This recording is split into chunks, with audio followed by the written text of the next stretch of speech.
keep it real with ya. Happy Sunday, everybody. I know I look a mess. My hair's not done. I'm wearing just a plain black shirt. I know it's been a busy weekend. Still busy. Quick updates before I start the video. I am getting a new cat. I know some of you are going to be like, but Mino, I thought you said you were allergic to cats. I am. And I'm getting another cat.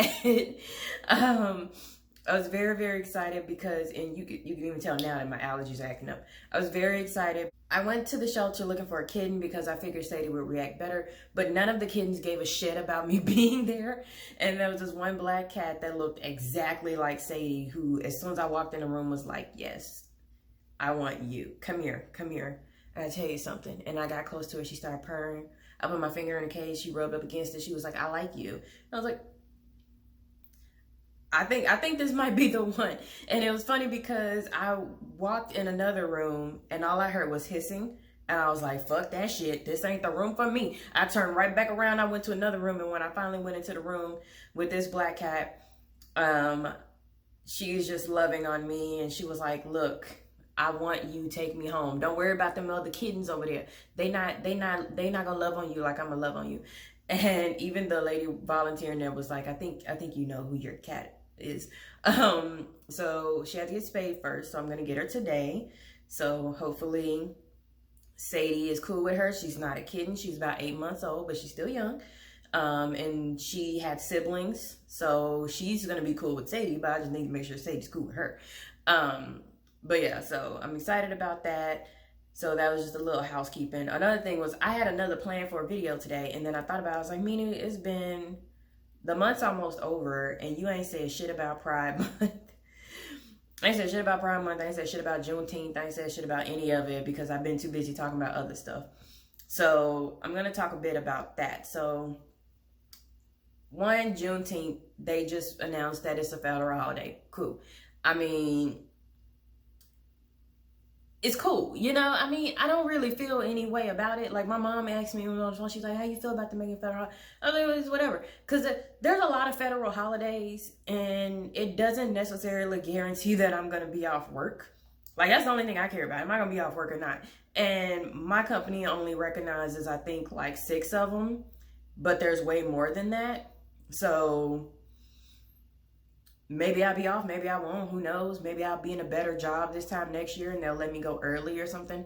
But I didn't have any specific, like, I don't really celebrate Juneteenth. Like, I understand the importance of it, and I do think that it is a good thing that our government is recognizing it. But again, I want to see you doing stuff. Like, I want to see you actually making changes towards making this country better for everybody, other than these symbolic things of, we made Juneteenth a holiday, you guys, so, you know, forget about all the racisms and the fact that we're not allowing black people to vote in a lot of places, and forget about the prison industrial complex and the cradle to prison pipeline and the police brutality. Forget about all of that. We made Juneteenth a federal holiday, you guys. Pop fireworks, barbecue, do. It's just, I just want to see some actual action from the country, from the government about it. I don't want them to just make all these symbolic changes and just say like, hey, look, we made a holiday for you. Why are you still complaining about racism? Because making it a holiday doesn't defeat racism. And it doesn't really do much work against racism. If anything, there's the potential that, you know, it might educate some people. But then again, there was a lot of people who celebrated Columbus Day and they didn't know shit about Columbus. So it just depends. It depends on how things play out. So I wasn't super impressed or happy about it. But I know some people who were, and that's cool. If you are super excited about Juneteenth and you were happy that it was a federal holiday, that is completely valid. And I respect your right to be happy about that. Go on, fam. Do your thing. And then talking about Pride.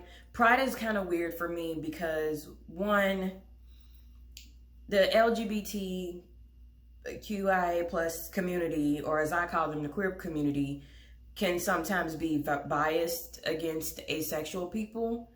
You have the TERFs, you have the True Scum, I think. But there are a lot of people in the queer community who They feel like if you can be in a straight passing relationship, that you don't deserve to be a part of the queer community. So there are a lot of people who discount bisexuals, pansexuals, and asexuals, because if you are in a straight passing relationship, then you're not queer anymore. Or if you don't experience the amount of oppression that they feel, or in cases of the true scum, like don't experience the amount of gender dysphoria that other trans people feel. So there's a lot of like back and forth about, you know, how I feel about Pride Month in general. I share a lot of stuff, you know, about like asexual people, and, you know, saying that your identity is valid, how you feel is how you feel.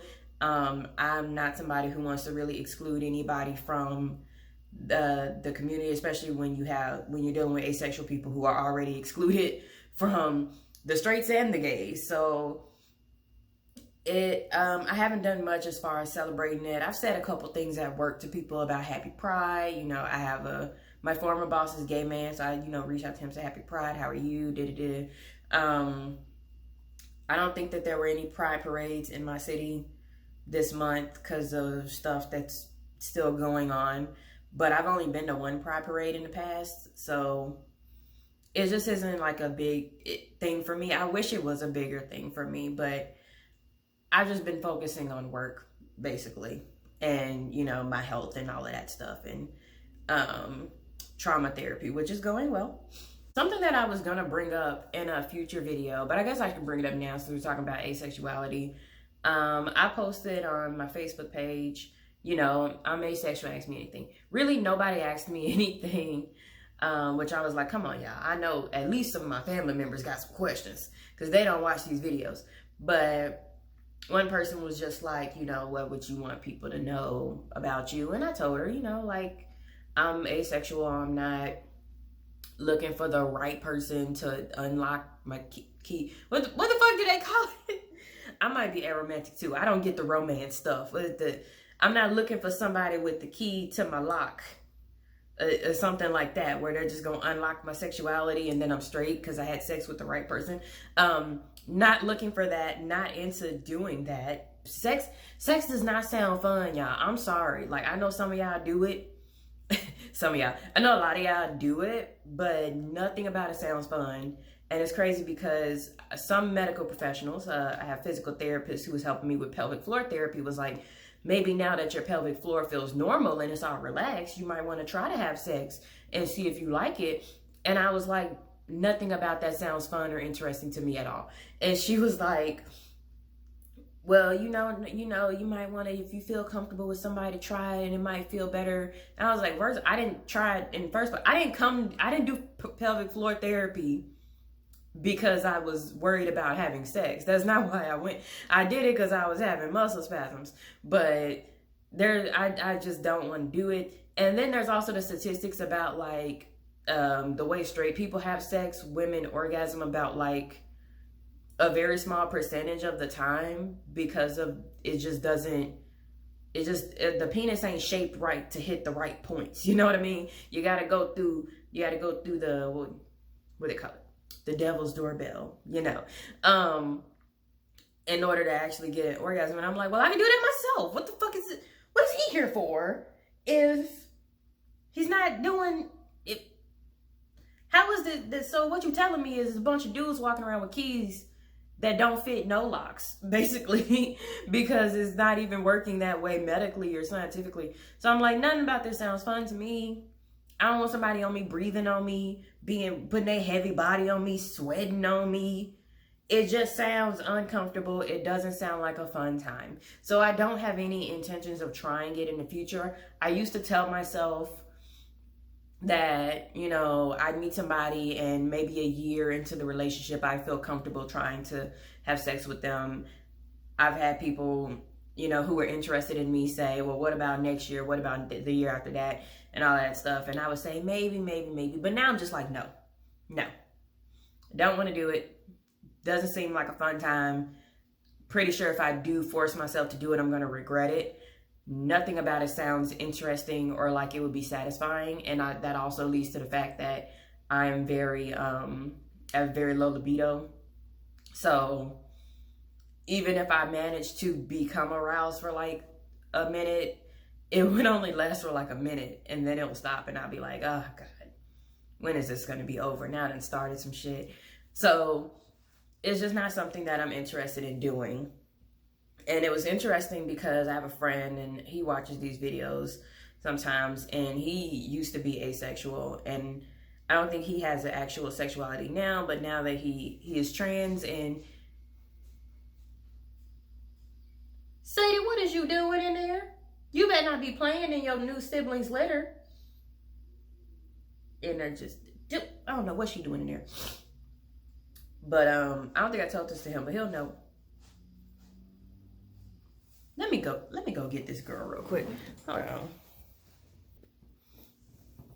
Y'all said it was in there playing with that damn litter. I put out, I'm building up the bathroom for the new cat to come in, and I got regular litter for them. Sadie uses wood pellets, but I got regular litter for them so I can transition them into using the wood pellets. But I didn't want to just throw them into, hey, this is where you poop now, and get them all confused. So Sadie was like, ooh, I remember this, and just just playing with everything, having a good old time. And then when I came and I turned the light on, and I was like, what you doing in here? She was like, she just froze like, I wasn't supposed to be in here? No, you're not supposed to be in here. But yeah, as I was saying, he transitioned, and he's been on testosterone, and he's had like a higher libido. And so he's been much more sexually active. And then he was like, you know, I realized that I wasn't asexual. I just wasn't attracted to the people that I was around. And that scared me for a minute, because I was like, that's literally what people be saying about us. They be saying that, you know, you just haven't found the right person yet. And then for him, it's like he found the right person, and then it unlocked his sexuality. And now he's comfortable, you know, being attracted to these people and being with these people. And it just made me so nervous. And I went to my therapist, my trauma therapist, and I was like, what if I'm not really asexual? What if I am going to just run into somebody who's going to unlock it, and I'm going to be, you know, very sexual or whatever? And my therapist was like, well, first of all, I doubt that you're going to be like hypersexual, because even when you've gone through your manic phases, because I'm bipolar, he's also bipolar, a lot of times when people who aren't asexual, who go through a manic phase, end up having risky sexual behaviors. And I've been manic, and I still have no desire to have sex with anybody. I've had times when my hormones have jumped around. I've had times when I was a teenager when my hormones were spiking, and I did feel arousal and all of that stuff, but I still did not want to have sex with anybody. It just still never appealed to me. So she was telling me that, you know, it's likely that you are, but if it ever turns out that I'm not, or that it was trauma or anything like that that caused me to be asexual, that doesn't mean that I'm not still valid now.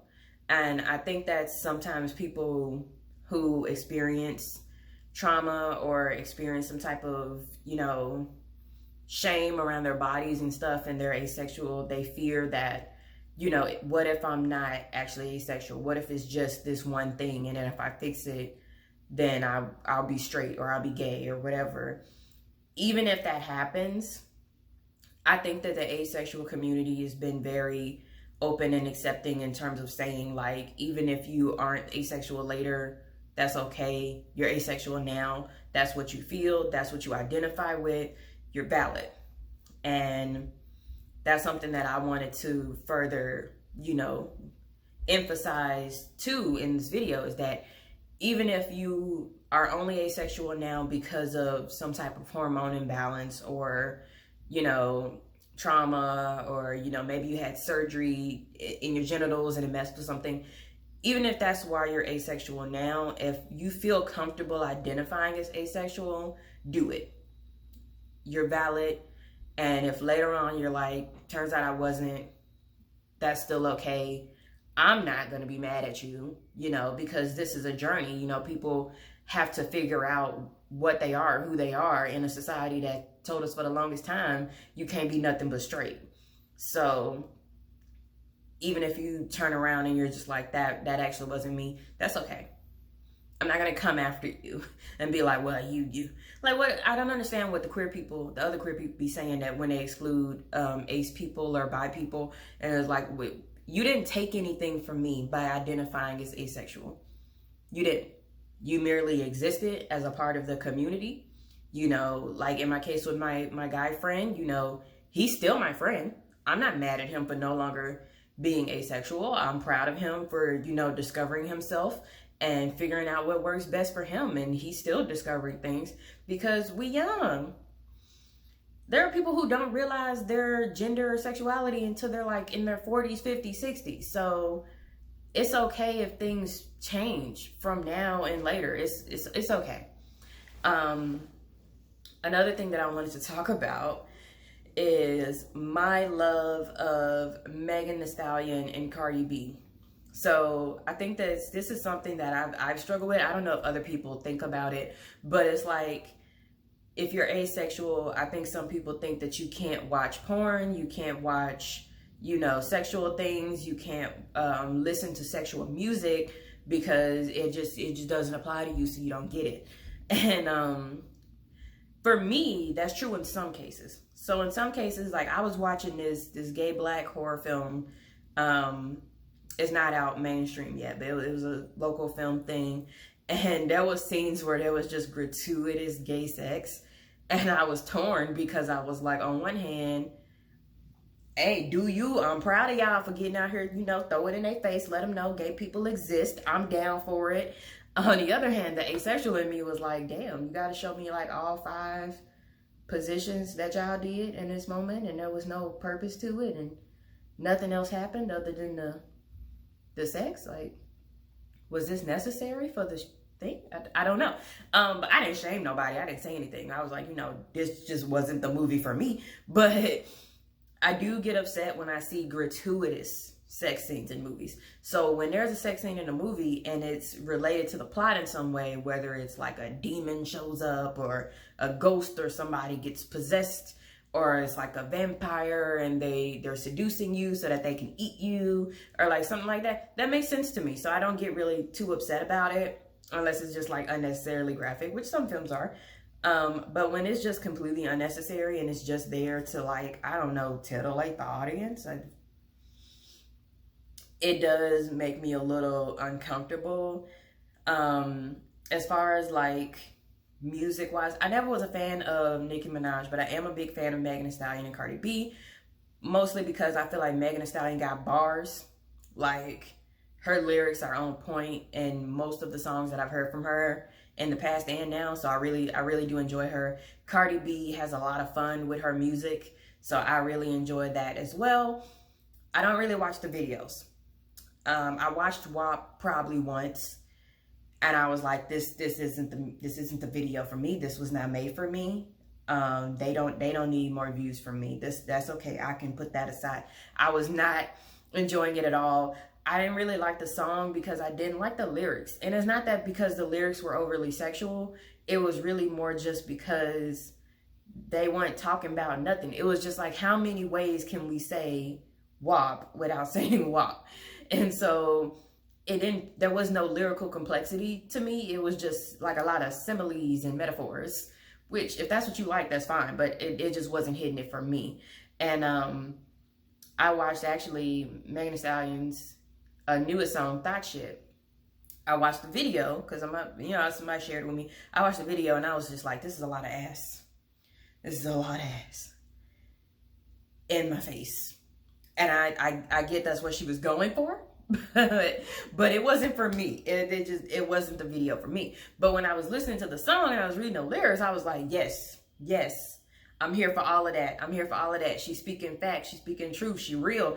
I love the lyrics. I listen to the song.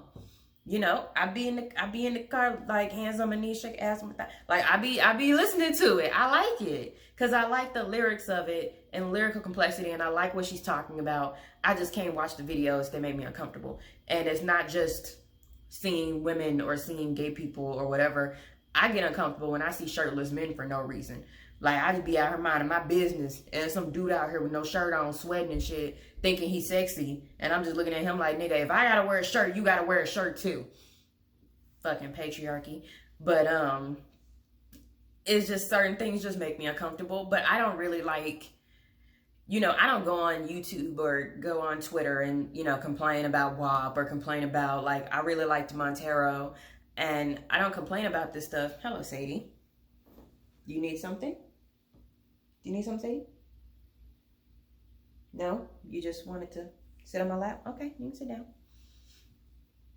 I don't go on Twitter or anything and like complain about the music or complain about the videos or complain about the Grammys or the performances, because at the end of the day, I think people should be allowed to express themselves however they want. If you want to be sexy, be sexy. If you want people to see you as a sex symbol, see you as a sex symbol, but still show you respect. Put respect on your name.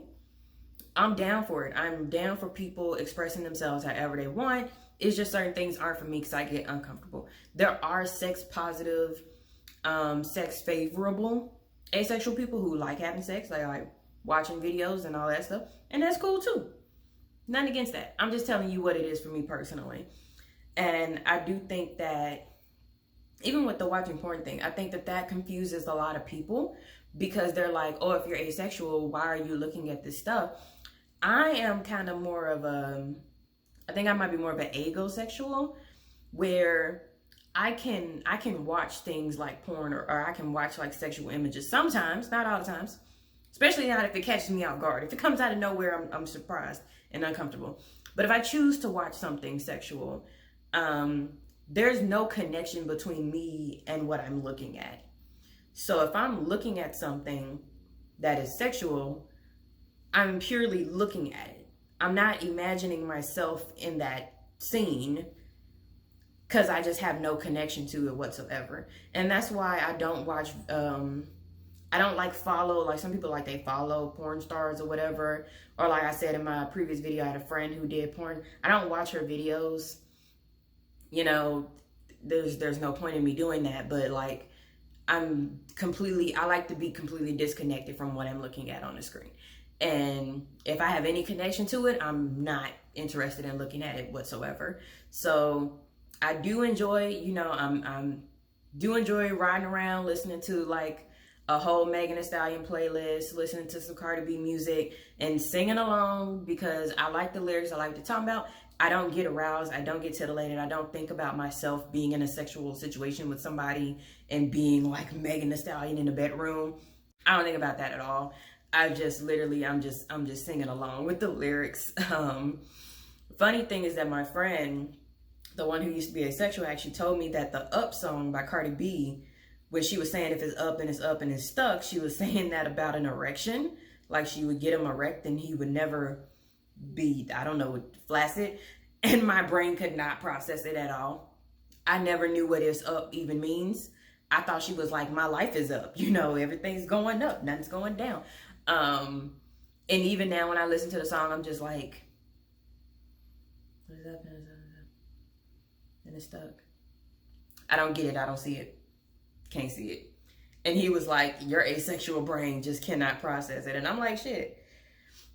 Probably my asexual brain can't process certain things. And that's okay. You know, I just won't get certain things. And I'm cool with that. There's nothing wrong with me. And I'm not distressed that I'm not sexually attracted to people. I'm not even distressed that I'm not in a relationship, honestly. I'm busy with my cats right now and getting my life together and going to therapy and getting my mental health together. I'm not even looking for a romantic relationship. I just want to have my friends and, you know, have good friendships, which I guess I'll talk about in the next video because I decided to change from that to just talking about being asexual and how I feel about everything that's been going on. But I just wanted to talk about that real quick with you guys because I know it's Pride Month and I feel like I should have said something to kind of address something related to it and how I felt about it and some things that I've been thinking about when it comes to me being asexual or other people being asexual. If you guys have any questions or you have any similar experiences, I know this video is all over the place. I didn't plan it, so it is just here. But some of you know, maybe you like listening to me talk, so you hear me. I'm here talking to you. But if you have any, you know, questions, comments, just to say you agree with me or you feel similarly or if you feel completely different from me and you disagree with everything that I've said here, leave it down in the comments. Let me know. Until then, I hope you guys are taking care of yourself. Make sure you're drinking your water and you're getting your rest. and eat a little bit of food. I ain't gonna pressure on the food, but make sure you drink your water and you get your rest, because that's how you keep your mental health up. And enjoy the rest of your Sunday. Love you guys.